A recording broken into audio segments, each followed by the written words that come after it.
वहीं चले जाओ।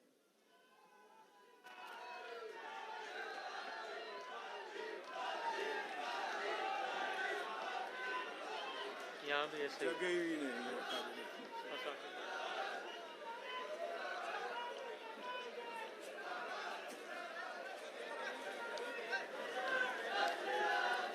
भाई तुम पकड़ कर रखो थोड़े इसमें। मेरे साथ बोलिए, भारत माता की। क्यों भाई, आप लोगों की आवाज को क्या हो गया है? मसूदा वाले ऐसे ही बोलेंगे क्या? देखो 24 में मोदी जी को प्रधान, भाई पीछे खड़े हैं सभी लोगों के गैप में आने दो। पुलिस वाले बीच में से हट जाओ जरा। पीछे बीच वाले नहीं, जो बैठे हैं नहीं कुर्सी में बैठे, पीछे खड़े हैं वो लोग गैप में आगे आ जाए। आगे यहां मंच तक आ जाओ भाई। वहां से मत करो, बीच में से मत उठिए भाई, बीच में से मत उठिए। मेरे साथ बोलो, भारत माता की, भारत माता की।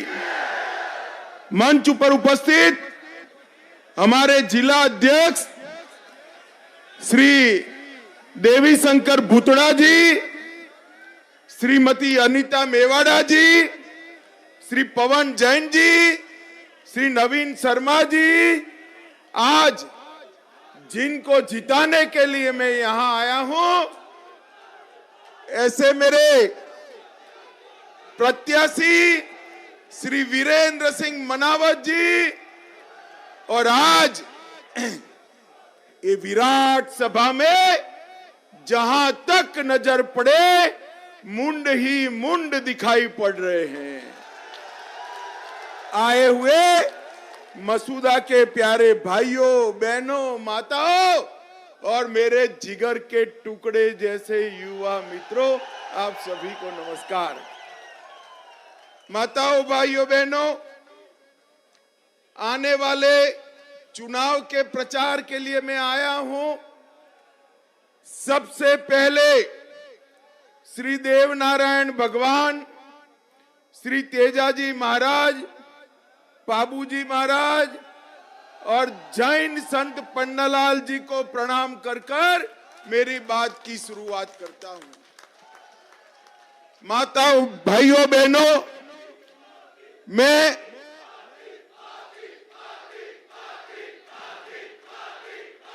बोलो भारत माता की, भारत माता की। भाई और बहनों, मैं राजस्थान की वीर धरा पर आया हूं तब महाराणा प्रताप, वीर भामाशाह, मीराबाई और इसी भूमि के सम्राट पृथ्वीराज चौहान को प्रणाम कर कर मेरी बात की शुरुआत करना चाहता हूं। इसी भूमि ने श्री गुलाब चंद चौरड़िया जैसे स्वतंत्र सेनानियों को जन्म दिया, जिन्होंने देश के स्वतंत्रता संग्राम में बड़ा योगदान दिया। भाइयों और बहनों, तुम लेते जाओ भैया, मैं जय श्री राम बुलाता हूं, तनिक सुनो, पीछे भी सुने सभी लोग। बोलो भारत माता की। भाई और बहनों, आने वाला जो चुनाव है,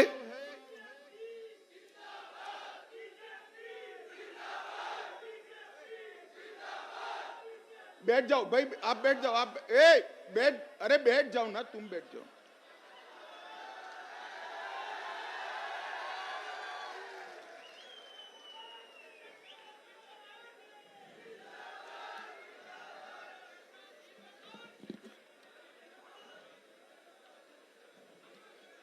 हो गया? अब चालू करूं? पक्का? अभी भी लगाने हैं तो 10 मिनट खड़ा रह जाता हूं मैं नारे, मुझे जल्दी नहीं है। चालू करूं? पक्का? 100%? मेरे साथ बोलिए, भारत माता की, भारत माता की। भाइयों और बहनों, आज जब मैं आया हूं तब आपको बताना चाहता हूं कि आने वाले चुनाव में जब आप राजस्थान के विधानसभा चुनाव में वोट डाले तब ऐसे मत सोचिए कि आप किसी को विधायक देने के लिए वोट डालने जा रहे हो। ऐसा भी मत सोचिए कि राजस्थान में भारतीय जनता पार्टी की सरकार बनाने जा रहे हो।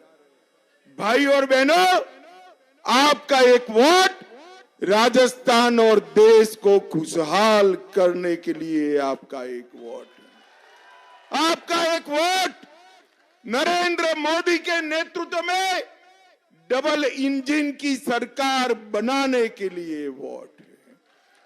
आपने 5 साल तक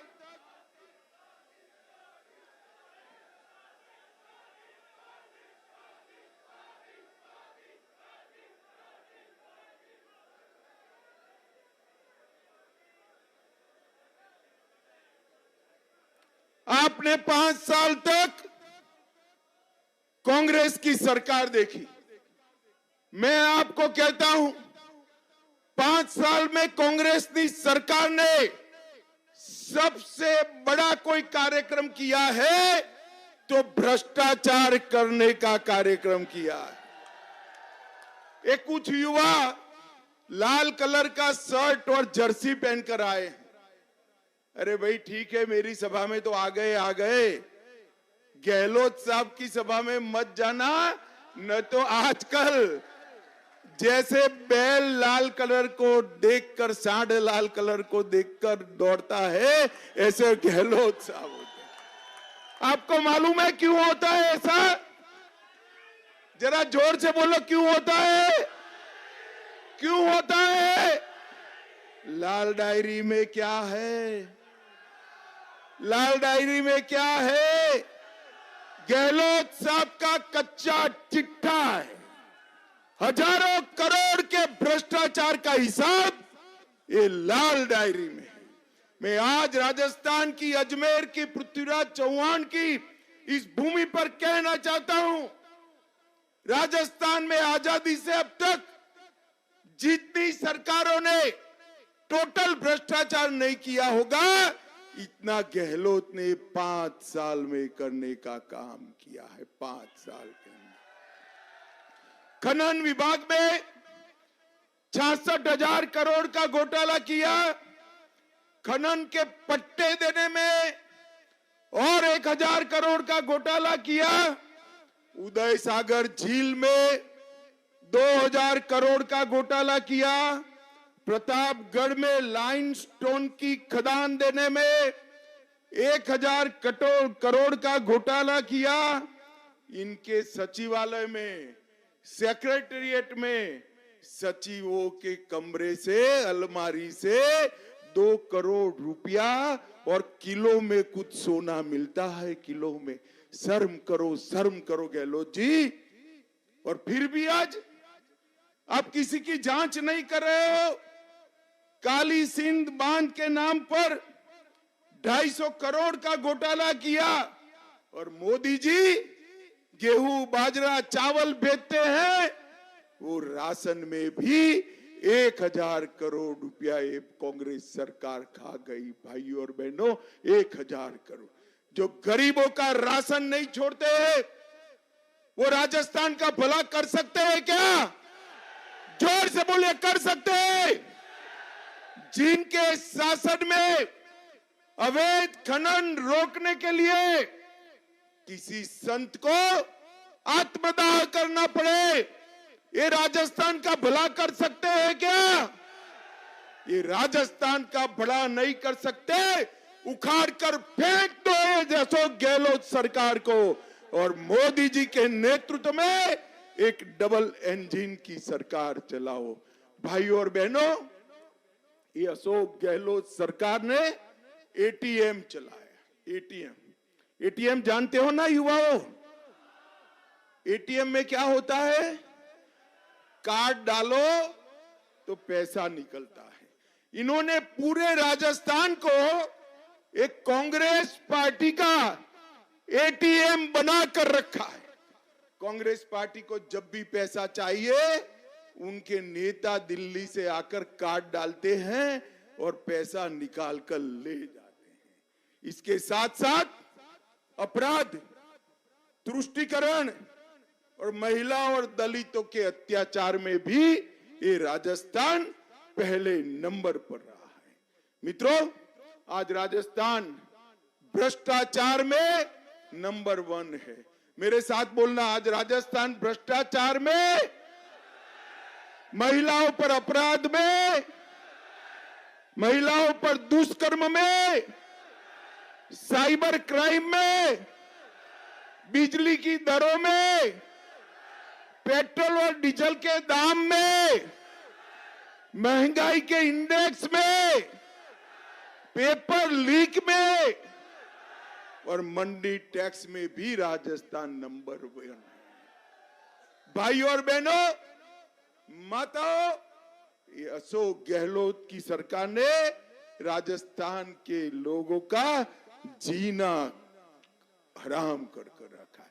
मगर एक कांग्रेस पार्टी है, ये कांग्रेस पार्टी जो है वो कांग्रेस पार्टी परिवारवादी पार्टी है।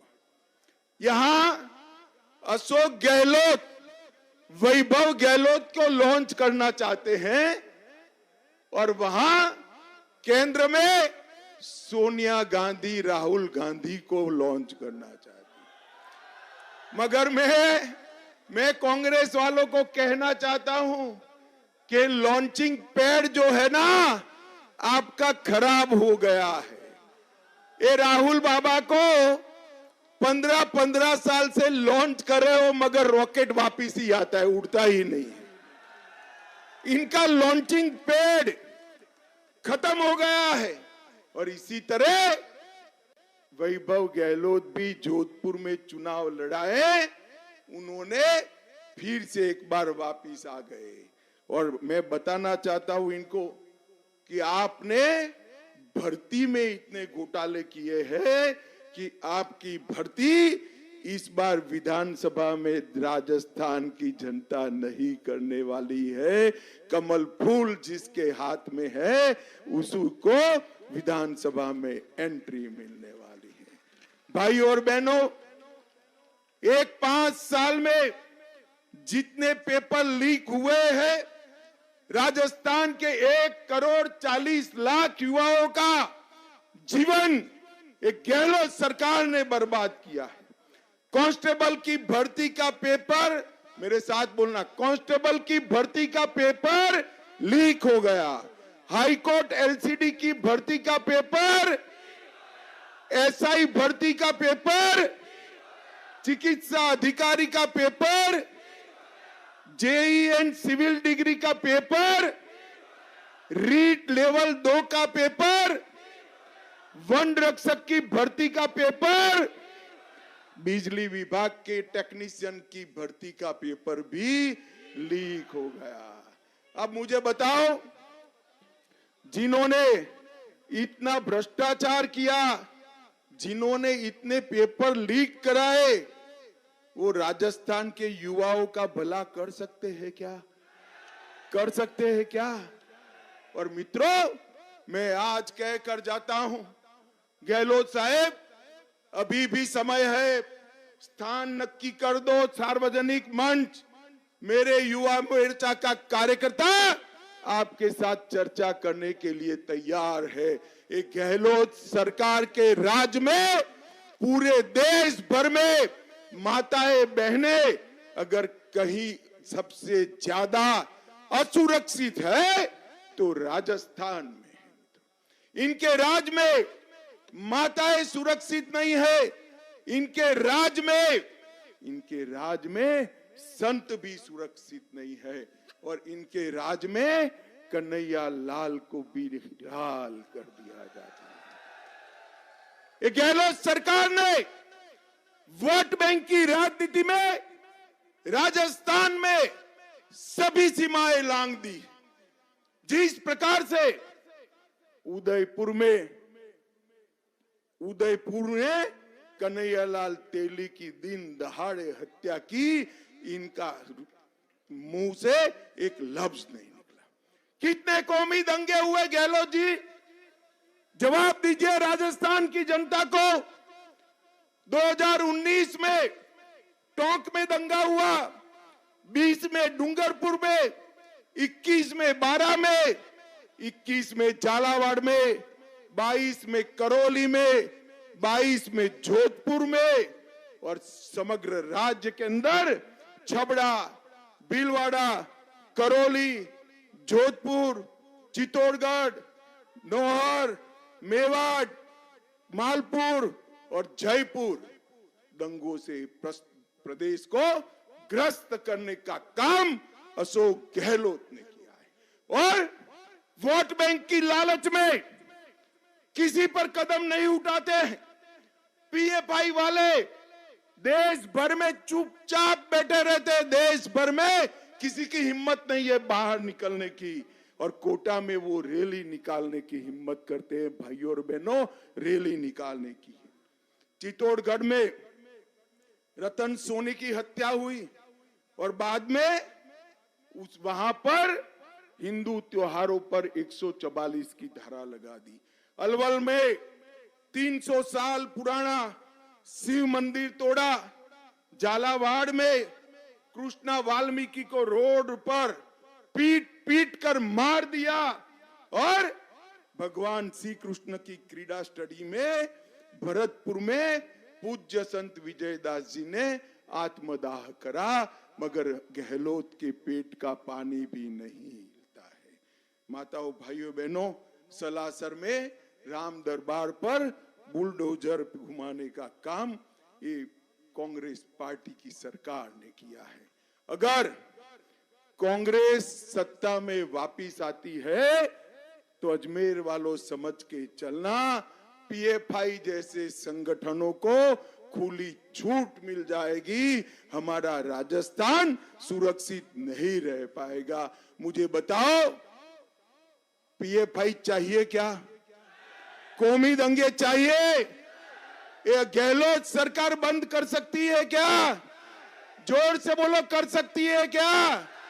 माताओं, भाइयों और बहनों, ये रिसोर्ट में रहने वाली सरकार है। अपनी ही सरकार बचाने के लिए बार बार एमएलए को उठाकर रिसोर्ट में ले जा रहा है। अब जो अपनी ही सरकार नहीं बचा सकते, वो हमारी सीमाओं को बचा सकते हैं क्या? बचा सकते हैं क्या? भाइयों और बहनों, मैं आज कहने आया हूं, एक कांग्रेस पार्टी ने तुष्टीकरण की राजनीति की इंतहा कर दी है। इतने सालों से देश आजाद हुआ, तब से 550 साल पहले अयोध्या में राम जन्मस्थान तोड़ दिया था बाबर ने, मगर कांग्रेस पार्टी राम मंदिर के मुद्दे को लटका रही थी, अटका रही थी, भटका रही थी। मोदी जी आए, मोदी जी ने राम जन्मभूमि के मुद्दे को समाप्त किया। वहां भूमि पूजन कर कर मंदिर की नींव रखने का काम नरेंद्र मोदी जी ने किया है। और मैं आज कहकर जाता हूं, अजमेर वालों, मैं आज कहकर जाता हूं, 22 जनवरी को फिर से दिवाली मनाना। मालूम है क्या है? मालूम है? 22 जनवरी को मोदी जी अयोध्या में राम मंदिर में राम लल्ला की प्राण प्रतिष्ठा करने वाले हैं। माताओं, भाइयों और बहनों, उस दिन पूरे राजस्थान ने दूसरी दीपावली मनानी है। मनाओगे क्या? जोर से बोलो, मनाओगे? आप लोगों को अयोध्या जाना है या नहीं जाना है? अरे जोर से बोलो, जाना है या नहीं जाना है? मैं आपको कहता हूं, हमने चुनाव घोषणा पत्र में वादा किया है कि राजस्थान के लोगों को राजस्थान सरकार बारी बारी सभी को अयोध्या ले जाने का काम करेगी। आपको खर्चा नहीं। भाई और बहनों, ये तुष्टीकरण करने वाली कांग्रेस पार्टी, मोदी जी ने ट्रिपल तलाक को समाप्त कर दिया। मोदी जी ने पीएफआई पर बैन लगा दिया। मोदी जी ने राम मंदिर की नींव कर रखकर राम मंदिर को बनाने का काम पूरा कर दिया। और मोदी जी ने धारा 370 हटाकर कश्मीर को हमेशा के लिए भारत का हिस्सा बना दिया। मुझे बताओ, ये कश्मीर हमारा है या नहीं है? धारा 370 हटनी चाहिए थी या नहीं हटनी चाहिए थी? और ये कांग्रेस पार्टी कई सालों तक धारा 370 को अटका कर रखी थी। जब मैं हटाने के लिए पार्लियामेंट में एक बिल लेकर खड़ा हुआ, ये राहुल बाबा है ना, राहुल बाबा जानते हो ना? अरे भाई जानते हो ना? तो राहुल बाबा कहने लगे मत हटाओ मत हटाओ। मैंने कहा क्यों ना हटाए? तो उन्होंने कहा कश्मीर में आग लग जाएगी। अरे राहुल बाबा 5 साल हो गए, आग छोड़ो, किसी की पत्थर चलाने की हिम्मत नहीं है, पत्थर चलाने की। ये नरेंद्र मोदी सरकार है जिसने देश को सुरक्षित करने का काम किया है, जिसने देश को समृद्ध करने का काम किया है और भारत के तिरंगे को चंद्रयान के साथ चंद्रमा पर पहुंचाने का काम नरेंद्र मोदी सरकार ने। मुझे बताओ भाई, अजमेर वालों, सभी को कोरोना का दोनों टीका लगा है या नहीं लगा है? अंत तक हाथ उठाकर बताओ, लगा है या नहीं लगा है? किसी को 4 आना खर्चा हुआ है? मोदी जी ने कॉफी पिलाकर टीका लगवाया ना, उसमें भी ये राहुल बाबा कहते थे टीका मत लगाइयो, ये मोदी जी का टीका है। अब सुनिए ना, राहुल बाबा की देश में कोई सुनता नहीं है, जैसे आप नहीं सुनते हो। सभी लोगों ने टीका लगाया, एक दिन रात को अंधेरे में वो भी टीका लगा कर आ गए। शर्म करो कांग्रेस वालों, कोरोना जैसी महामारी में भी राजनीति करते हो। मोदी जी ने न केवल टीका लगाया, गरीब लोगों को कोरोना चला तब तक से लेकर अब तक और अगले 5 साल तक 5 किलो अनाज फ्री ऑफ कॉस्ट देने का काम नरेंद्र मोदी जी ने किया है। अब अगर आप यहां पर कमल फूल की सरकार बनाने वाले हो, तो मैं सभी किसानों को कहने आया हूं कि हर महीने, अरे हर साल हर किसान को 12,000 रुपया डबल इंजन की सरकार देगी। गेहूं को, ये गहलोत सरकार गेहूं नहीं खरीदती है, गेहूं जितना भी होगा उसको एमएसपी पर बोनस देकर 27 रुपया क्विंटल पर खरीद करने का काम भाजपा करे। महिलाओं को असुरक्षित करने वाली गहलोत सरकार, हमें माताओं बहनों का सम्मान करना है। प्रत्येक जिले में एक महिला पुलिस स्टेशन बनाएंगे और हर पुलिस स्टेशन में महिला डेस्क बनाने का काम भारतीय जनता पार्टी। और लाडो प्रोत्साहन योजना के तहत हर इकोनॉमिकल वीकर परिवार में बिटिया जन्मती है तो सगुन के रूप में 2 लाख जब ये वयस्क हो जाए तब मिले, ऐसा बॉन्ड देने का काम ये भारतीय जनता पार्टी। सभी माताओं को, सभी लाडों को केजी से पीजी तक की शिक्षा ये भारतीय जनता पार्टी की सरकार फ्री ऑफ कॉस्ट करेगी। और भाजपा के मुख्यमंत्री फ्री स्कूटी योजना करेंगे। सभी बेटियों को 12वीं पास करते ही स्कूटी देने का काम भारतीय जनता पार्टी की सरकार होगी। और अब गैस का सिलेंडर का दाम कितना भी बढ़े, चिंता मत करना।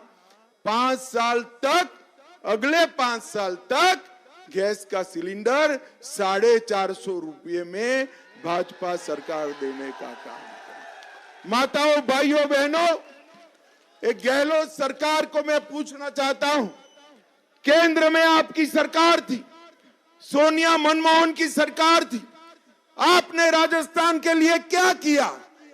जरा हिसाब दीजिए। 10 साल तक इनकी सरकार चली, राजस्थान को 1 करोड़ 10 लाख रुपया दिया। कितना दिया भाई? जोर से बोलो, कितना दिया? और मोदी जी ने 14 से 23, 9 साल में, उन्होंने 10 साल में 1 करोड़ 10 लाख दिया। अरे सॉरी, 100 करोड़ 110 करोड़ दिया। और मोदी जी ने 14 से 23 में 8,71,000 करोड़ रुपया राजस्थान को देने। कहां 1,10,000 करोड़ और कहां 8,71,000 करोड़। नरेंद्र मोदी जी ने राजस्थान को विकसित करने का काम किया है। और 6 लाख करोड़ रोड के लिए, रिफाइनरी के लिए, रेलवे के लिए, एयरपोर्ट के लिए, वंदे भारत ट्रेन के लिए, रेलवे स्टेशन के अपग्रेडेशन के लिए टोटल 15 लाख करोड़ रुपया नरेंद्र मोदी जी ने राजस्थान में दिया है। अगर अब आप डबल इंजन की मोदी सरकार बनाते हो तो कल्पना करो अगले 5 साल में कितना मिलेगा, इसका कल्पना करो माताओं, भाइयों, बहनों। राजस्थान का विकास ये लाल डायरी में हिसाब रखने वाली कांग्रेस पार्टी नहीं कर सकती है। राजस्थान का विकास केवल और केवल नरेंद्र मोदी जी के नेतृत्व में भारतीय जनता पार्टी कर सकती है और कोई नहीं कर सकता है। माताओं, भाइयों और बहनों, मुझे बताओ, आने वाले चुनाव में कमल के चिन्ह पर बटन दबाओगे क्या? दबाओगे? आगे आइए। हमारे प्रत्याशी जी को विधायक बनाओगे? पक्का? भाजपा सरकार बनाओगे? 24 में नरेंद्र मोदी सरकार बनाओगे? और 22 जनवरी को दीपावली मनाओगे? तो मेरे साथ दोनों हाथ उठाइए, उठाइए दोनों हाथ, विजय के संकल्प की मुट्ठी बींचिए और प्रचंड आवाज से बोलिए, भारत माता की, भारत माता की, वंदे वंदे वंदे। बहुत बहुत धन्यवाद, नमस्कार।